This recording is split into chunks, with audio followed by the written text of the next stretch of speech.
Ahí está, Ahí. perfecto. Bueno, Bárbaro.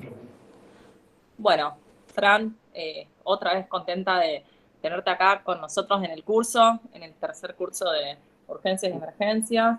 Eh, los presento, él es Francisco Casielo, él es cirujano general, formado en el EVA Perón, y también ahora se está formando en cirugía pediátrica en el Vilela. Él ya nos dio esta clase en los cursos anteriores y la verdad que es una clase muy útil, más que nada porque esto no se da, en la práctica final lo damos muy poco y es un tema que suele aparecer en las guardias. Así que, Fran, cuando quieras. Después, dos cosas. El 6 de enero volvemos a retomar. Yo voy a subir las clases la semana que viene a YouTube para aquellos que las quieran volver a repasar. Y la clase de traumatismo de cráneo la estoy organizando para directamente subirla a YouTube, ¿sí? Así que ténganme paciencia que tengo que encontrar un disertante porque el docente tiene muchos problemas de conexión. Y el 6 de enero arrancamos, que es martes creo, así ya me pongo, no, el 5 de enero arrancamos con módulo cardiovascular. Empezamos con reanimación cardiopulmonar, que seguramente la da Héctor Oed, y arritmias y todo lo que es los motivos de consulta a nivel cardiovascular. Así que, Fran, arrancas cuando quieras.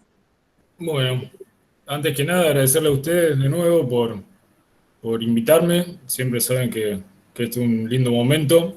Espero que les sea útil y grato a los chicos. Y después agradecerle porque a los que se han podido conectar hoy, que ayer, bueno, por cuestiones laborales no pude estar. Y bueno, se hicieron un tiempito hoy para ver este tema que, como decía recién Belén, es un tema que creo que está poco visto o se le da una importancia baja, digamos, y es algo bastante frecuente que uno tiene que afrontar en la Guardia General.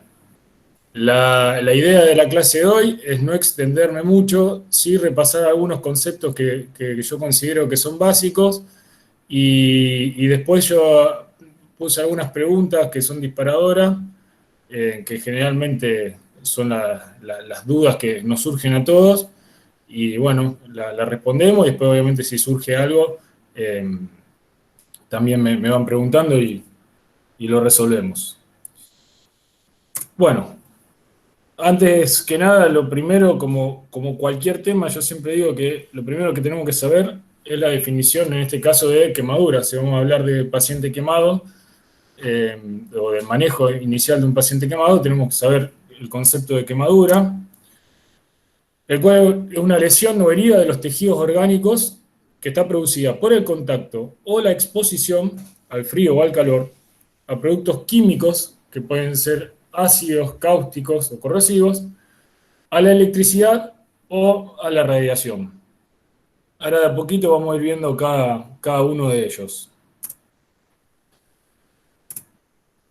Tenemos que saber que solamente el 10% de los pacientes quemados acuden a un servicio de salud.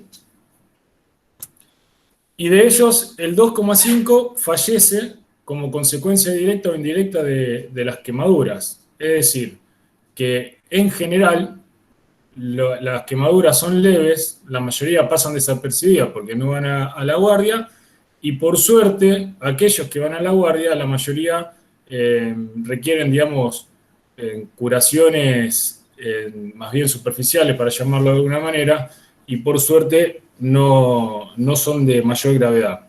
Pero bueno, acá apuntamos con esta clase al ese 2,5% realmente son graves y que muchas veces no sabemos cómo manejarlo inicialmente.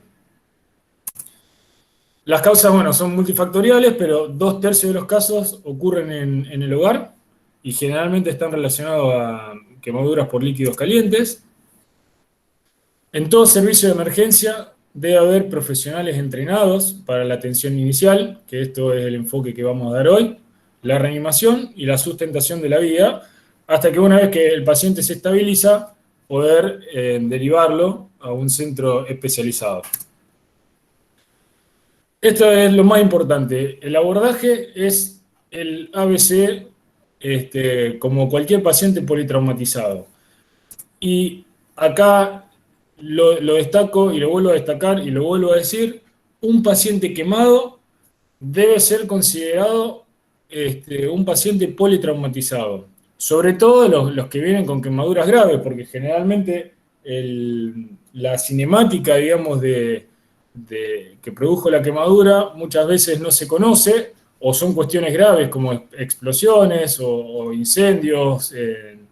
Entonces, generalmente va acompañado de algún traumatismo. ¿Sí? Entonces, esto es un concepto que creo que es de lo más importante para recalcar. Con respecto a la clasificación, según la etiología, bueno, tenemos una primera manera de generar quemaduras, que es la térmica, que es la más frecuente, que como saben puede ser por calor o frío. Las causas principales son los líquidos calientes, como habíamos mencionado anteriormente, y las llamas. Y lo más importante de las quemaduras térmicas es interrumpir el proceso de quemadura. Es decir, echar agua sobre la víctima en caso de que haya quemaduras por calor, va a limitar la profundidad y la extensión de la quemadura y por lo tanto va a reducir la morbi-mortalidad del paciente. Si la ropa está adherida a la piel, no hay que tirar de ella y se recortan los sobrantes, digamos. Lo que queda adherido a la piel, queda adherido a la piel. Eso después será alguna cuestión de cirugía, ver en qué momento se retira. No hay que esforzar por retirar eso que está pegado, porque sobre la quemadura vamos a añadir mayor lesión de la superficie. Una segunda causa es la química, por suerte son poco frecuentes. Los ácidos con un pH inferior a 2 van a producir necrosis y el tipo de necrosis es por coagulación al contactar con la piel. Y los álcalis con un pH superior a 11,5 producen necrosis por licuefacción. Estos conceptos son importantes. ¿Por qué? Porque los de mayor gravedad son los causados por el álcalis, ya que como licúan los tejidos, avanzan en profundidad y generalmente son más graves que aquellos ácidos donde se forma una escara por la coagulación y el proceso generalmente se autolimita. Y otra cosa que es importante es evitar neutralizar al agente que lo causó, o sea, si es un ácido, ponerle a alguna base o a la inversa. ¿Por qué? Porque la reacción ácido-base va a generar calor, entonces va a generar mayor daño en el tejido afectado. Siempre hay que lavar con abundante agua o suero fisiológico, y preferentemente, esto lo empiezo a aclarar desde ahora, agua destilada, obviamente, mejor que el suero fisiológico, porque el suero fisiológico tiene sal. Entonces, imagínense que cuando nosotros hacemos las curaciones sobre una superficie quemada y le tiramos sal, genera dolor y ardor sobre la superficie expuesta. Entonces, siempre que tengamos agua destilada. Y si no lo hay, suero fisiológico, obviamente. Y como decíamos anteriormente, la gravedad de las lesiones va a depender del tiempo del contacto, de la concentración de aquello que esté generando la quemadura y la penetración de los tejidos. Con respecto a la causa eléctrica, se generan lesiones por contacto directo, pero también por el pasaje de la corriente a través del cuerpo de la víctima. ¿Sí? Y obviamente si hay resistencia de los tejidos, eso va a generar calor, entonces vamos a sumar también la quemadura térmica. Lo primero que hay que hacer es desconectar la red que esté generando la electricidad y esté generando este tipo de quemadura. ¿Qué ocurre con estas quemaduras? El aspecto de la piel puede que no se corresponda con la gravedad. ¿Por qué? Porque si la resistencia de la piel es alta, cosa que después vamos a ir viendo, pero que ocurre principalmente en las palmas de las manos o en la planta de los pies, generalmente se producen quemaduras un poco mayores. Y ¿Por qué? Porque la resistencia hace que la descarga eléctrica no avance o no penetre tanto y por lo tanto va a hacer una herida sobre esa piel. Y el daño interno va a ser menor. Ahora, si el punto de contacto con la red eléctrica son tejidos donde la resistencia es baja, posiblemente no haya tanta lesión superficial que nosotros podamos ver, pero sí seguramente habrá daños en las estructuras internas. Y estas incluso a veces son, sin lugar a dudas, más graves. En todos los pacientes con lesiones, quemaduras de causa eléctrica, tenemos que sospechar, por lo tanto, arritmias cardíacas, lesión renal y la posibilidad de que se haga un síndrome compartimental. Ahora un ratito vamos a hablar de por qué se produce cada cosa. Entonces, la gravedad de la lesión depende del tipo de corriente. Bueno, esto se lo dejo en realidad más que nada para que cuando vean el Power lo vayan, lo recuerden con mayor facilidad. Pero bueno, la más grave es la alterna, porque cuando se produce la descarga eléctrica, se produce contracción muscular. Y al producirse contracción muscular, es más difícil desprenderse de aquello que esté generando la quemadura. Y el tipo de corriente continua genera una contracción que es convulsiva, y es decir, rechaza al paciente, por lo tanto generalmente la quemadura es menor. Obviamente va a estar relacionado con la potencia de la corriente, la duración de la exposición, como habíamos dicho anteriormente, la resistencia del cuerpo, y ahí hablábamos de las superficies con mayor resistencia, la palma de las manos y la planta de los pies, y el recorrido de la corriente. Esto es muy importante porque puede haber riesgo de paro respiratorio si atraviesa el bulbo raquídeo, y esto generalmente es cuando la descarga es a nivel cefálico, o si la descarga es a partir de uno de los brazos, generalmente pasa una mano hacia la otra, o sea, en un eje horizontal, axial, y eso muchas veces puede afectar al corazón y generar una fibrilación ventricular e incluso un paro cardíaco, y obviamente ocasionar la muerte. Las consecuencias patológicas, esto es un poco lo que veníamos hablando, pero lo que más me interesa es esto del síndrome compartimental. ¿Por qué? Porque va a generar un edema masivo asociado a trombosis y asociado a inflamación muscular. Entonces puede generar un síndrome compartimental. Y esto no nos tenemos que olvidar, es una de las cosas a controlar cuando tenemos un paciente quemado por electrocución. El aumento de la presión tisular dentro del compartimento aponeurótico va a generar isquemia tisular, y recordar que el primer síntoma es un dolor que es desproporcionado al tipo de lesión, ¿sí? No olvidarse de esto.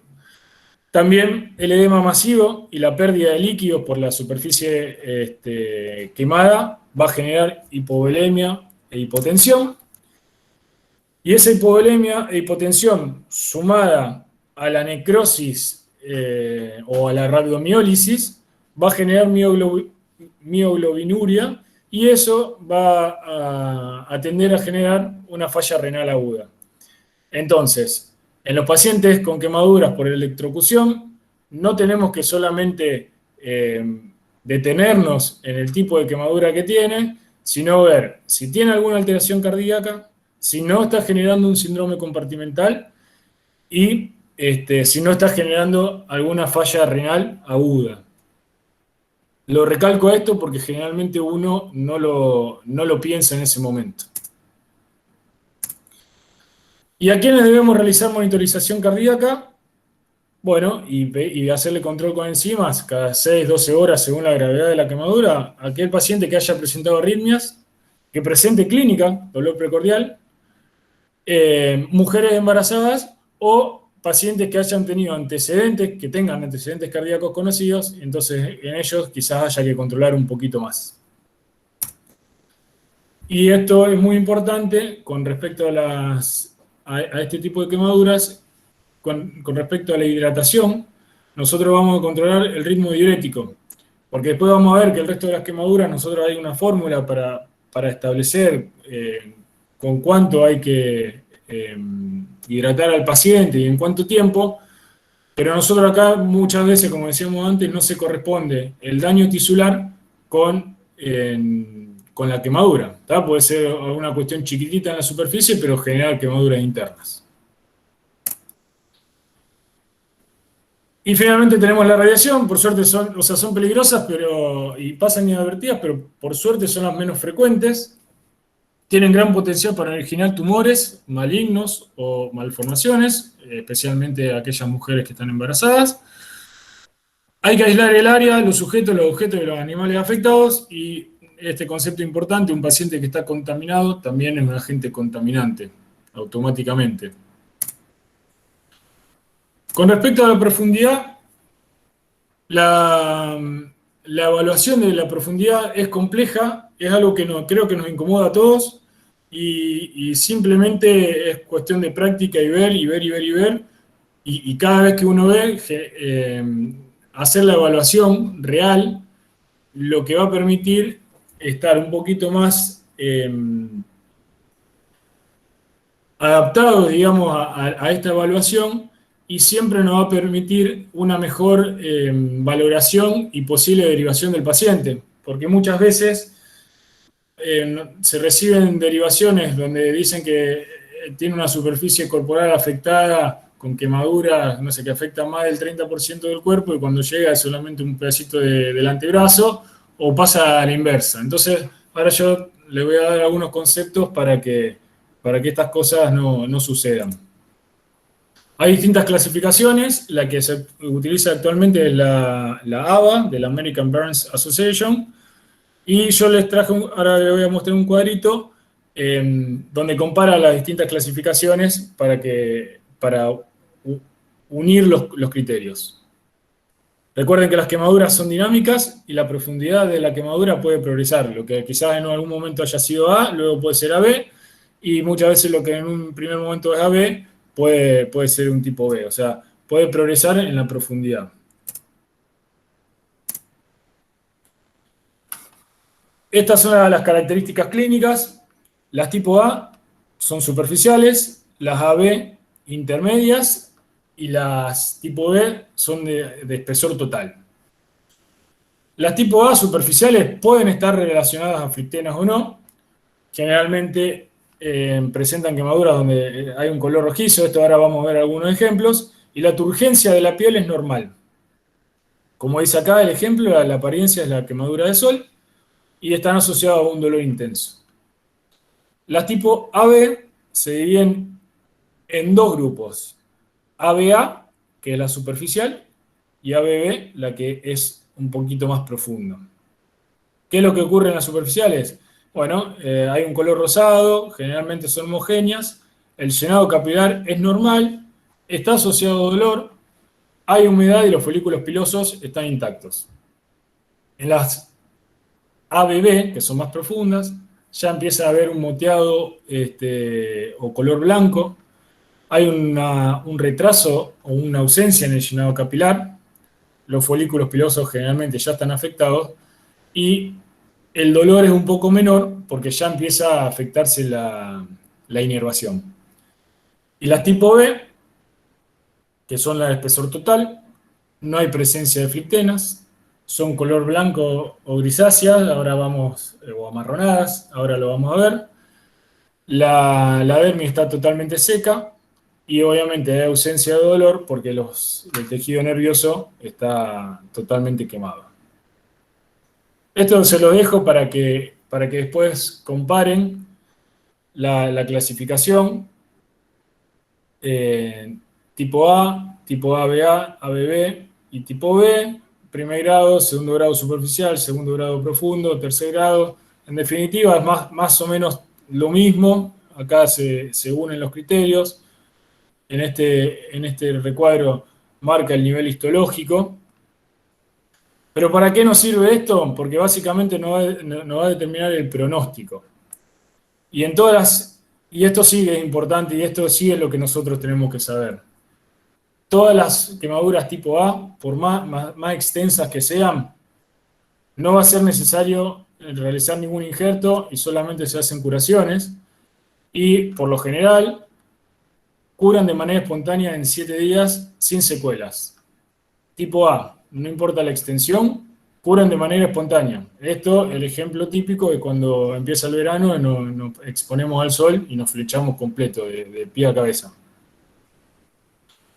Las ABA, que son las, como decíamos antes, intermedias, superficiales, generalmente el tejido digamos, cicatriza más tardíamente, no en la primera semana, sino que en el transcurso de la segunda o la tercera, y puede que haya algunas secuelas estéticas.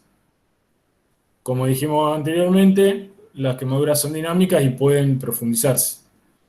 Las ABB, estas sí son más profundas, estas generalmente requieren algún tratamiento quirúrgico y por lo habitual generan secuelas estéticas o funcionales.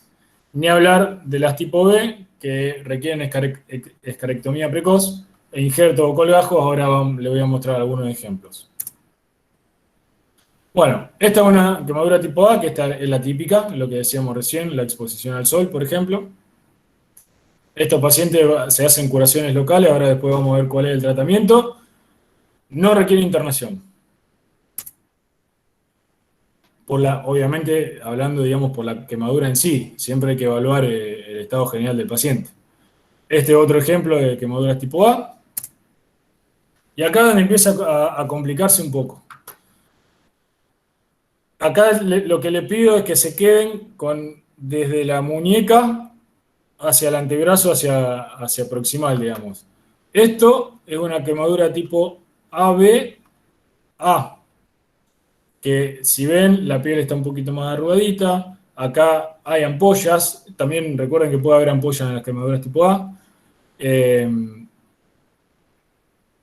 Y en primera instancia, uno viendo esto, uno dice, bueno, no, esto es una ABA, hay que ver cuánto tiene afectado y en base a eso vemos si el paciente requiere internación o no. Eso es el criterio, ahora lo vamos a ir viendo. Esto es algo similar, nada más que en este caso se rompieron las ampollas. Fíjense que tiene un color rojizo homogéneo, ¿sí? Esto también es un tipo ABA. Acá ya empiezan a aparecer algunas, olvídense de la mano, vamos hacia el antebrazo, ¿sí? Porque acá estas sí son más profundas. Pero en el antebrazo, en el dorso del antebrazo, acá ya sí empieza a haber, hay sectores que son más rojizos y tienen algunos moteados más blanquecinos. Esto sí, nos está hablando de que son quemaduras un poquito más profundas, ¿sí? Básicamente, lo que nos hace pensar en una ABB es este moteadito más blanquecino que se mete entre lo más rojizo. Acá tenemos distintos tipos de quemaduras, pero esta centroabdominal es una ABB. Y estas, que parecen piel normal, pero en realidad son escaras, estas ya son más profundas. Pero bueno, el ejemplo es esto, ¿sí? El tema es que, bueno, obviamente que depende del tiempo de exposición y el grado de exposición, la profundidad de la quemadura. Esto no queda en ninguna duda, cuando el paciente viene así, esto está carbonizado, cuando uno lo toca está duro, esto por lo general no genera ningún tipo de duda.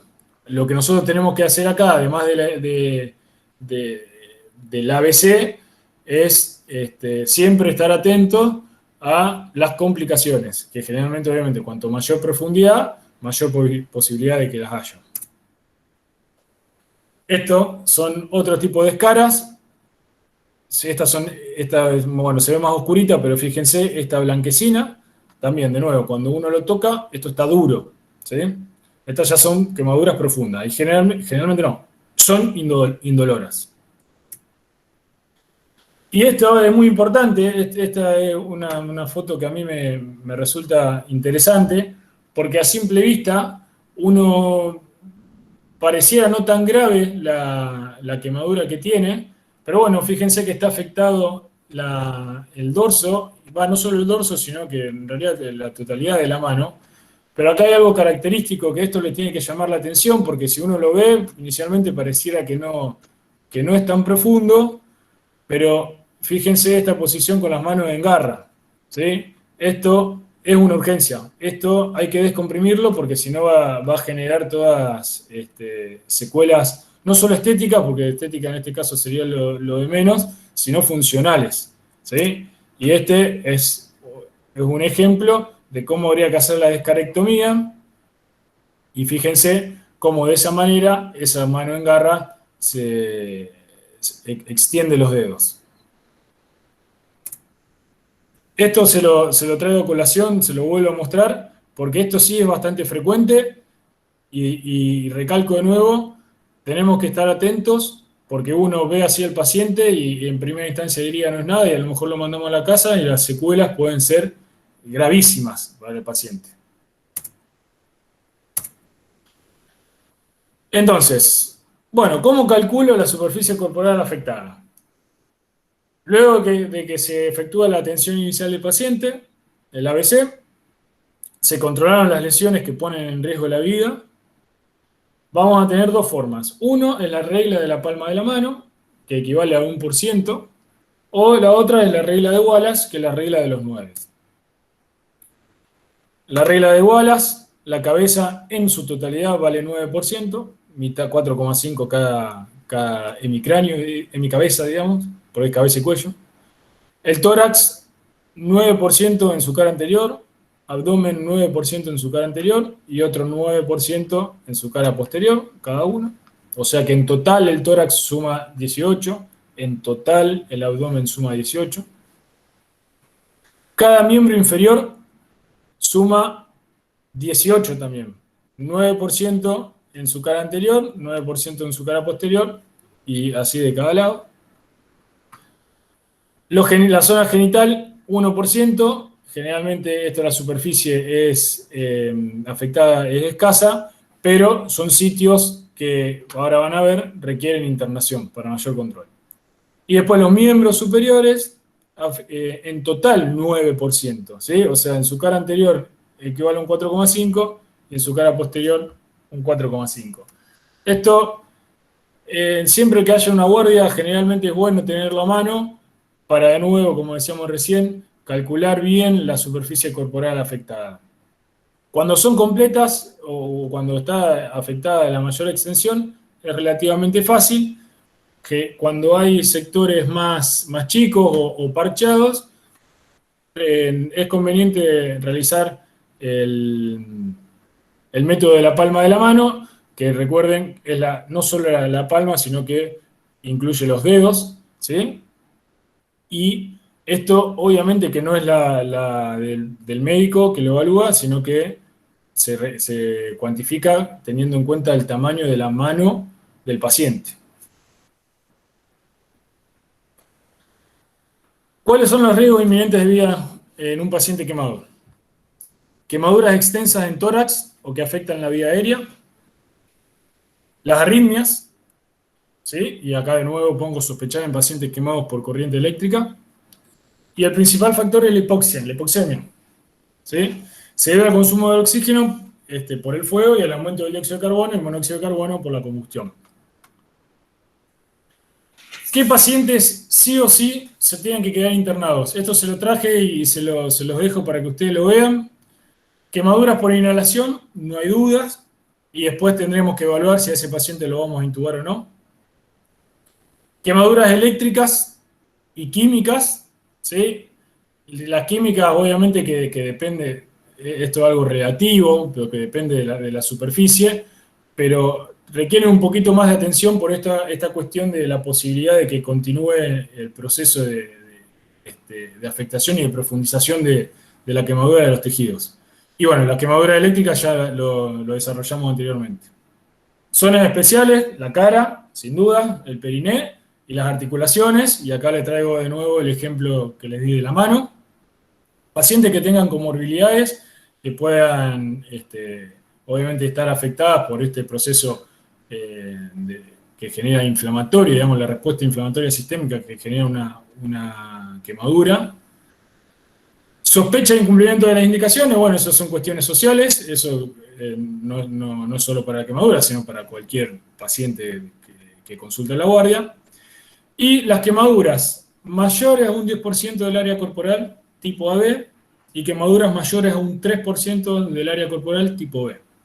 Y repito, mayores a un 10% en las AB, mayores a un 3% en las B. Entonces, dos cosas importantes. Fíjense que no aparecen las quemaduras tipo A. Paciente con quemadura tipo A, que nosotros estamos seguros de que es tipo A, no se interna. Si está afectado todo el cuerpo, no se interna. Curaciones locales. Y acá la importancia con respecto al porcentaje, fíjense que no es un porcentaje tan alto, la importancia de hacer una buena estimación de cuánto la superficie corporal está afectada. Porque si nosotros calculamos un 5%, ese paciente se va, y si calculamos un 12%, por ejemplo en las tipo B, AB, perdón, ese paciente se queda. ¿Sí? Entonces, una vez que nosotros nos quedamos tranquilos que el paciente no tiene riesgo de vida, calculamos bien la superficie corporal afectada, y eso nos va a servir para hacer el plan de hidratación y para ver si ese paciente se tiene que quedar internado o no. Fíjense la importancia de lo que estuvimos hablando, ¿eh? Por eso yo le decía que siempre que estén en una guardia es bueno tener una ayuda a memoria. Bueno, ¿y qué vamos a hacer? Dijimos que se tratan como un paciente politraumatizado. Entonces lo primero es la A, es la vía aérea y la inmovilización de la columna cervical. Una vía aérea permeable, ¿sí? Inmovilización de la columna cervical siempre que haya traumatismo asociado o se desconozca la cinemática. Esto es lo que hablábamos al principio de la charla. ¿Cuándo vamos a sospechar obstrucción de la vía aérea? Cuando en el ambiente hubo fuego por un periodo prolongado, explosiones, presencia de quemaduras en la cara, perinasales o peribucales, quemadura de las pestañas, de las cejas o de las vibrisas, en las narinas. Y esto es importante tener en cuenta que muchas veces los pacientes vienen con la nariz o con los ojos, con lesiones que impresionan estar carbonizados, pero en realidad es que se han tocado o que el mismo carbón del ambiente se apoyó sobre estas zonas. Entonces es importante hacer un diagnóstico real de que esas lesiones sean por quemaduras y no por contacto, digamos, con la mugre, digamos, de la mano, para que se entienda. Porque fíjense que esto va a cambiar entre un paciente que sea potencialmente intubable a un paciente que posiblemente se vaya a la casa. Y muchas veces nos ha pasado que llegan pacientes que se tocaron la nariz con la mano, que se habían apoyado previamente sobre algo carbonizado, y nos los derivan con sospecha de que ese paciente tiene quemaduras en las narinas. ¿Sí? Bueno, ni hablar si el paciente tiene estridor, disfonía, dificultad respiratoria, esputo carbonado, y bueno, esto como cualquier otro paciente, un paciente con un Glasgow menor a 8, o sea, con una alteración del estado de la conciencia, sin duda que ese paciente va a requerir intubación.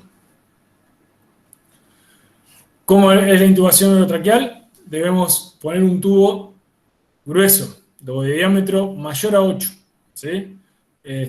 Con un oxígeno al 100%, y esto de nuevo la importancia de llenar de oxígeno al paciente para que se pueda recuperar de su hipoxemia. Y esto se lo traigo, es raro que lo hagan, pero a lo mejor si están en algún lugar alejado de las grandes ciudades, cuando se hace una punción cricotiroidea, una cricotiroidostomía no lo van a hacer, eso lo hace un cirujano, pero una punción cricotiroidea le puede salvar la vida al paciente, es un procedimiento sencillo, y bueno, ustedes piensen que esto lo harían en un paciente que, digamos, está casi muerto, digamos. Entonces, esto a lo mejor le daría un aporte que le pueda extender un tiempo el ingreso de aire, y a lo mejor eso permite el traslado.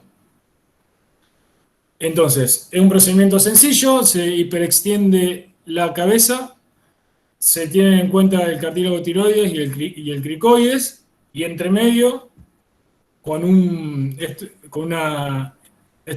el cartílago tiroides. Acá estaría el cricoides. Entre medio se punza con una aguja que ingresa a 45 grados, ¿sí? A 45 grados desde cervical. Y se saca, o sea, se saca la aguja y se deja el catéter, ¿sí? Esto generalmente lo hacemos con un Avocat grueso, un Avocat 14, un Avocat 16. Y nada más, eso es todo. Y eso quizás le dé un tiempo de aproximadamente 45 minutos, el tiempo que permite la oxigenación, y eso muchas veces permite un traslado más o menos seguro. Y bueno, obviamente que es un paciente grave, después en una guardia de mayor complejidad, se hará el procedimiento que se tenga que hacer. Con respecto a la ventilación, hablamos recién un poco, el monóxido de carbono tiene mayor afinidad por la hemoglobina, entonces es necesario aportar por máscara de oxígeno o por intubación oxígeno al 100%. Los síntomas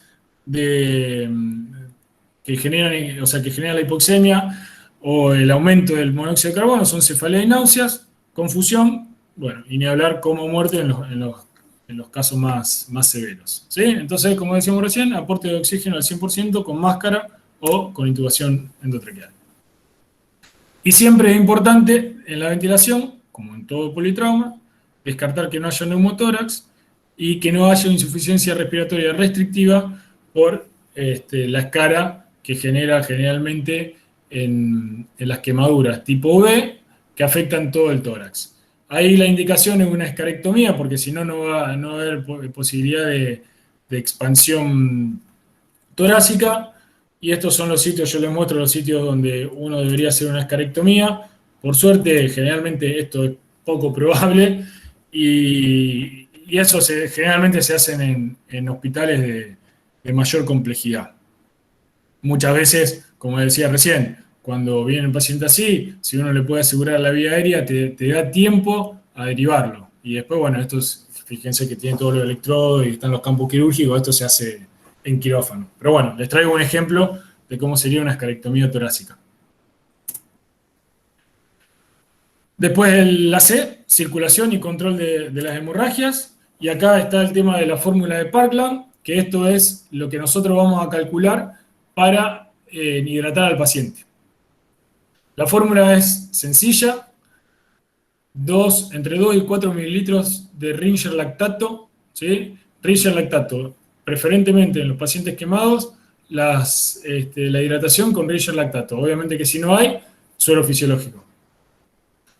Por superficie corporal quemada, entonces de nuevo, la importancia de establecer bien el grado de superficie afectada, porque si no le vamos a estar o hiperhidratando al paciente o no le vamos a estar dando los aportes que realmente necesita por peso corporal, ¿sí? Entonces, 2 a 4 mililitros de Ringer lactato por superficie corporal quemada por peso. Y el resultado de eso es la dosis que uno tiene que dar en un día. La mitad se pasará en 8 horas y la segunda mitad en 16 horas. Esto, el que estemos hidratando bien al paciente, lo vamos a controlar con la diuresis, un ritmo entre 30 y 50 mililitros por hora, está bien. Si existe mioglobinuria, aumentar la infusión, esto es medio artesanal, y después también se pueden utilizar diuréticos osmóticos como manitol, ahí yo le dejo la dosis, pero bueno, esto de nuevo, generalmente se hacen en guardias, no tanto en la guardia quizás, sino ya más en terapia intensiva, en los pacientes que están más graves. Descartar arritmias cuando haya lesiones por electricidad, fíjense que lo vuelvo a recalcar, y estas arritmias, por lo general, corrigen espontáneamente. Bueno, continuando con el ABC, una vez que descartamos que haya riesgo inminente de vida, vamos a la parte de la D, que es la discapacidad, entonces, y la evaluación neurológica, vemos el estado de conciencia, si hay afectación de nervios periféricos y pérdida motora. Como dijimos anteriormente, esto generalmente está relacionado a lesiones por electricidad. Hay que ver que el paciente no tenga convulsiones. Y la exposición del paciente, hay que retirar solamente la ropa suelta, no aquella que está adherida a la piel. Y esto es algo muy importante porque también esto en la urgencia, cuando viene un paciente quemado, esto a veces también no lo tenemos en cuenta. Piensen que el paciente pierde la barrera de protección contra la pérdida de calor porque está quemada ni más ni menos que la piel. Entonces, el ambiente tiene que ser cálido. Quizás para uno que está en la guardia genere calor, pero bueno, en este momento tenemos que pensar en el paciente y no en nosotros que lo estamos atendiendo. Y esto lo traigo porque esta es otra de las cosas que nos olvidamos muchas veces, porque pensamos en la quemadura y en hidratarlo y demás, que es lo primero, como dijimos recién, es lo primero que hay que hacer, pero no nos olvidemos que los pacientes tienen dolor. Imagínense, sobre todo las quemaduras AB. Entonces, inicialmente, cuando uno resucita al paciente que tiene inestabilidad hemodinámica, uno puede pensar en opiáceos, ¿sí? Como morfina o fentanilo, y agregar midazolam. Una vez que el paciente está estabilizado, se puede usar un opiáceo, de nuevo, asociado a paracetamol. Y bueno, después, durante la internación, nosotros vamos a ir viendo según el manejo y la necesidad, ¿sí? Obviamente que el umbral del dolor difiere en todos los pacientes. Pero, de nuevo, esto es muy importante porque muchas veces nos olvidamos y hay que hacerle un buen plan analgésico al paciente con grandes quemaduras. Y algunas preguntas con respecto a todo esto. ¿Cómo son las curaciones? Ahora yo se lo digo. ¿Qué hago con las ampollas? ¿Le tengo que poner antibióticos? ¿Sí o no? ¿Le indico corticoides para ayudar a desinflamar un poco todo? ¿Sí o no? ¿Y qué hago con la dieta de este paciente? ¿Lo dejo ayunado? ¿No lo dejo ayunado? Perdón. Y bueno, entonces le voy respondiendo. Con respecto a las curaciones, voy lento y por orden. Lo ideal, siempre. Entonces, lavar bien la superficie con agua destilada. Repito, agua destilada. No suero fisiológico, porque el suero fisiológico tiene sal y arde. ¿Sí? Entonces, agua destilada. Una vez que nos aseguramos de que la superficie está limpia, lo ideal en la guardia es colocar Platzul. ¿Sí? Si no hay Platzul, una opción es Iruxol, pero eso ya generalmente se produce, o se realiza en los sitios de internación. Si no hay Plaxul, difícilmente haya Iruxol. Si no hay Iruxol y no hay Plaxul, furacina, ¿sí? Las gasas esas amarillas. Si no hay, vaselina. Y si no hay, humedecemos las gasas con agua y nos aseguramos, con agua destilada, y nos aseguramos de que se mantenga la humedad de las mismas. El Platzul es sulfadiazina de plata, que tiene también vitamina A y lidocaína. Y tiene la propiedad o la capacidad, digamos, de actuar contra la pseudomonas. Con respecto al Iruxol, el Iruxol lo que hace es, en los tejidos más necróticos, el Iruxol es colagenasa, ¿sí? Entonces genera un debridamiento de toda la fibrina sobre los tejidos necróticos. Cuando no tenemos esto y vamos a usar furacina, que son estas gasas amarillas, para que ustedes me entiendan de qué estoy hablando. El problema que tiene esto es que no tiene actividad o hay resistencia de la pseudomonas. Entonces, generalmente, con el correr de las primeras 24 horas, vamos a ver que las gasas empiezan a tornarse medias verdosas, ¿sí? Y eso generalmente es la pseudomonas que está afectando la superficie de la quemadura. Y bueno, la vaselina y el agua es simplemente para mantener húmeda la zona y obviamente ese paciente cuando sea derivado a un sitio donde haya especialistas se curará como corresponde. Con respecto a las ampollas, si nosotros podemos hacer un seguimiento real, o sea, yo lo que le recomiendo es que no las saquen a las ampollas. Salvo que podamos hacer un seguimiento real del paciente o el paciente se quede internado. Porque si el paciente se queda internado, nosotros podemos justamente ver cómo evoluciona eso. Si no sabemos cuál es el medio, no sabemos si el paciente lo vamos a poder seguir o no, yo les recomendaría que no las rompan a la ampolla, que hagan las curaciones sobre las mismas. Sí, si son grandes, a lo mejor con una aguja se pueden pinchar, digamos, y drenar, pero que la capa de piel cubra las heridas, porque después no sabemos cuál es el medio en el que va a estar, no sabemos si esa superficie va a estar limpia, si se va a contaminar, bueno. Entonces, básicamente, si no logramos tener un seguimiento, mi recomendación y la recomendación de los cirujanos generales y los cirujanos plásticos es no sacarla, salvo que podamos tener seguimiento. Antibióticos no en primera instancia. Después, si sospechamos que hay sobreinfección, pero eso generalmente ocurre en el transcurso de la primera semana, no se indican antibióticos. Corticoides, tampoco. No hay que indicar corticoides, ¿sí? Porque, por ejemplo, muchas veces en los sueros se pone dexametasona, no tiene indicación de corticoides. Y con respecto a la dieta, depende obviamente el grado de quemadura o la superficie afectada y si eso va a requerir un tratamiento quirúrgico o no. Si nosotros sospechamos que ese paciente que va a ser derivado posiblemente requiera tratamiento quirúrgico, por favor, no le den de comer. En todo caso, si cuando llega a la institución correspondiente, le darán dieta si no se opera inmediatamente. Y si no, si son heridas que solamente requieren curaciones locales, una dieta común, digamos, se recomienda que sea hiperproteica, pero con una dieta común, de las que nosotros llamamos general o liviana en los hospitales, está bien. Así que bueno, estos son los lugares donde yo trabajo, como le decía Belén antes, el Hospital Eva Perón, donde yo me formé en cirugía general, mi hospital tan querido, y ahora actualmente hago guardias en la guardia externa, y ahora estoy haciendo la concurrencia de cirugía pediátrica, estoy en segundo año, esto lo hago ahora mi segunda casa, que es el Hospital Virela, y también hago guardias de cirugía en el Hospital Zona Norte.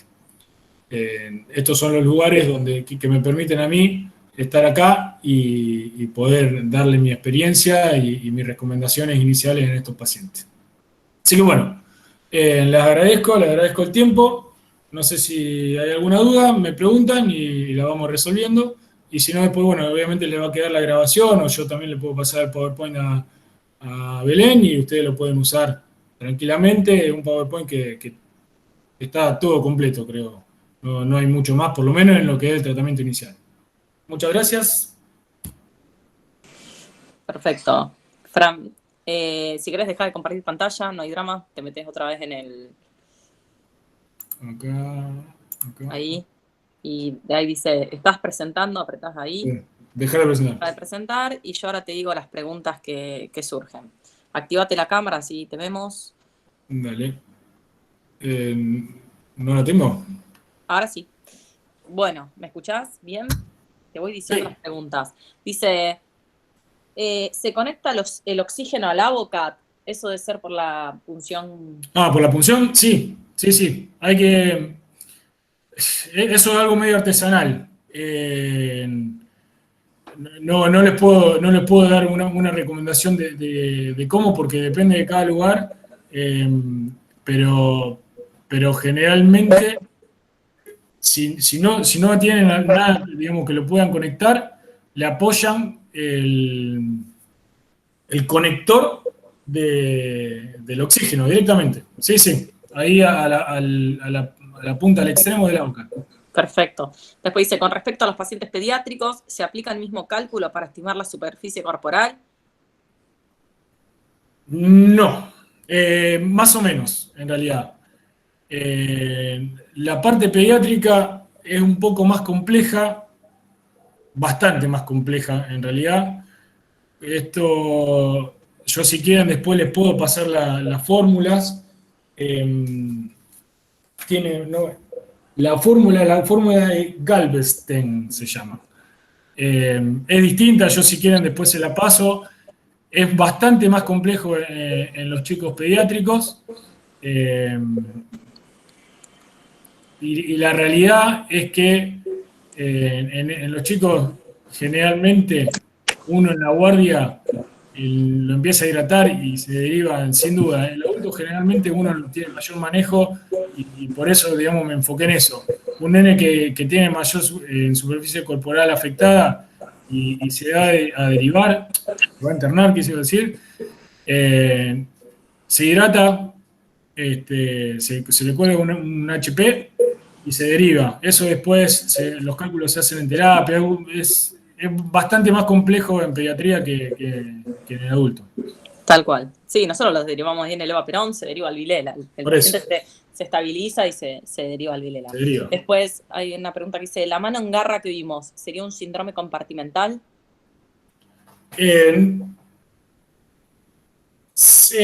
Bueno, sí, puede ser, tranquilamente. Tranquilamente. Pero generalmente eso se da por la contractura que genera la escara, Claro. más que por un síndrome compartimental. El síndrome compartimental, si ese paciente presenta dolor intenso, desproporcionado, y bueno, ahí nosotros lo vamos a sospechar. Pasa que en ese caso era una quemadura más profunda y en realidad la retracción la genera la escara. ¿Sí?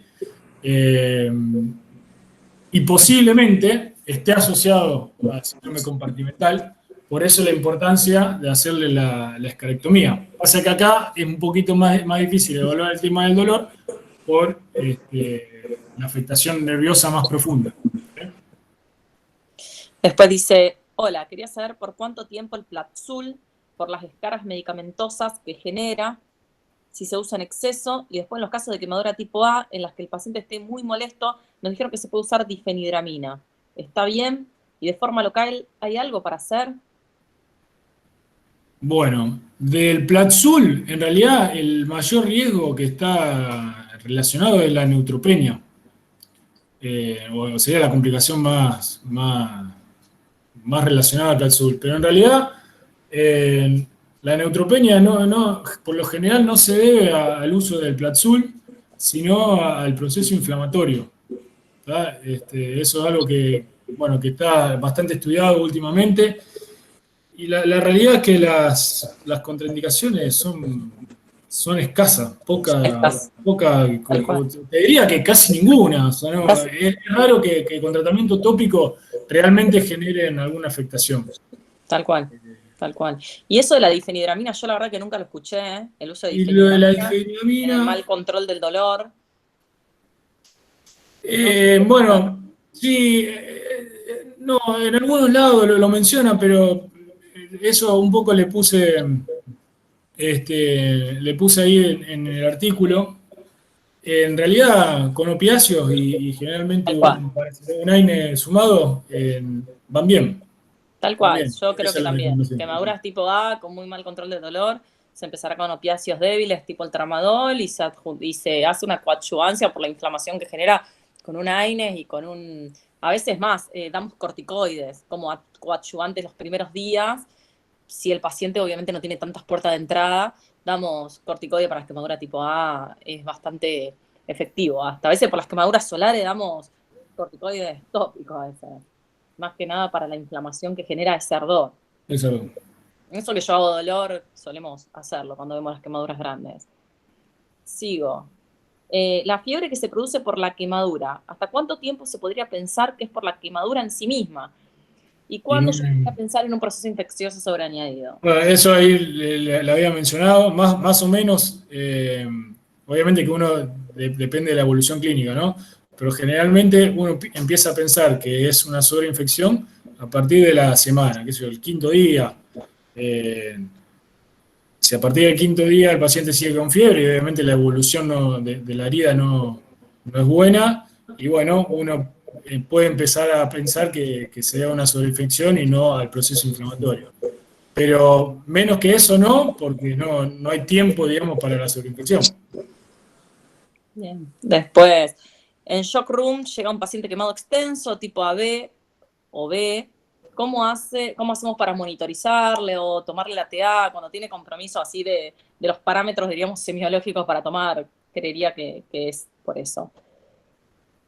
No. Eso es re difícil. Eso, El pulso. O sea, por ejemplo, el paciente este que yo puse la foto, que viene así carbonizado, nada, hay que intentar buscar cuál es el lugar que a uno le parece que puede, Tal cual. que es mejor es un medio artesanal, que le parece que puede ser más fidedigno la toma de los signos vitales y lamentablemente, por suerte esos pacientes son pocos, son los menos frecuentes y lamentablemente esos pacientes generalmente tienen un pronóstico ominoso. Esos Le pacientes, buscas el pulso y con eso sospechás un poco cuál es la diastólica, o más o menos decís, si tiene pulso femoral, sabemos que estamos alrededor de un paciente que está, y el pulso te ayuda ahí muchísimo. Sí. Nosotros hemos tenido una vez que el pulso y después el acceso venoso central, si no tenés acceso periférico, acceso venoso central.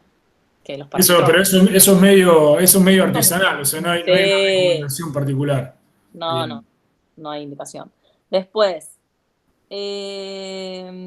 esto, no sé, fíjate vos, Fran, ante una quemadura de ¿la ascarectomía la tenemos que hacer nosotros? No. Yo nunca hice. No. Por eso, en realidad lo que yo le mostré es para que vean de qué se trata, y de hecho se lo pasé bastante rápido, simplemente para que sepan. Eso se hace, las escarectomías se hacen en quirófano, uno no lo va a hacer en la guardia. Lo que sí, por eso yo le ponía la imagen de la foto, es sospechar los riesgos, ¿sí? La foto de la mano. Uno no va a hacer la escarectomía, ese paciente se va a derivar y seguramente lo va a hacer el cirujano general o si está en un lugar donde haya cirujano plástico. Tal cual. Pero sospechar la posibilidad de que requiera y no mandarlo a la casa. Eso es lo más importante. Bueno, en quemaduras de sol, ¿damos indometacina? Yo no la doy, no sé. No. Capaz que hay gente que la... No sé de dónde surge eso. No, yo tampoco. Porque a veces hay gente que lo da, pero a veces cada uno tiene su escuela. Nosotros hablamos desde la bibliografía y no creo. Sí. Nunca di. Después dice, ¿qué recomendarías para el tratamiento del dolor en pacientes ambulatorios en forma práctica? Ahí lo mencionamos. Si tiene mucho dolor, uno le puede dar un opiáceo débil que sea el tramadol. Sí, tal cual. Y sumarlo a, por ejemplo, un AINE y un paracetamol. Y nunca se olviden que si damos tramadol, hay que el paciente tiene que tener lactulón y Reliberan, porque a veces da muchas náuseas, y empezar con 50 miligramos o un poquito menos, 25 cada 8 horas, e ir subiendo. Y listo, no hay más preguntas por ahora. Así que excelente la clase, a mí me encanta porque siempre repaso quemaduras. No son muy frecuentes las quemaduras en la guardia, por suerte, pero sí hemos tenido un montón. Bueno, Fran. Acá te dicen excelente clase, yo coincido. Gracias, y siempre te vamos a tener en cuenta para esta clase porque me encanta. Vale, bueno, le agradezco. Esto queda grabado, así que si vos nos das la autorización, la subimos a YouTube un tiempito hasta que termine el curso. Dale. Bueno, buenísimo. Bueno, muchísimas gracias. Felicidades. Felicidades y felicidades a todos los chicos. Gracias por acompañarnos y nos vemos el 6 de enero. Yo subo todas las redes. No se me pongan ansiosos. Yo voy a subir las clases a YouTube. Nada más que necesito sentarme y ponerme a subir las clases. Adiós y felices fiestas. Chao, Fran. Chao. Listo, gracias, Abel. Chao.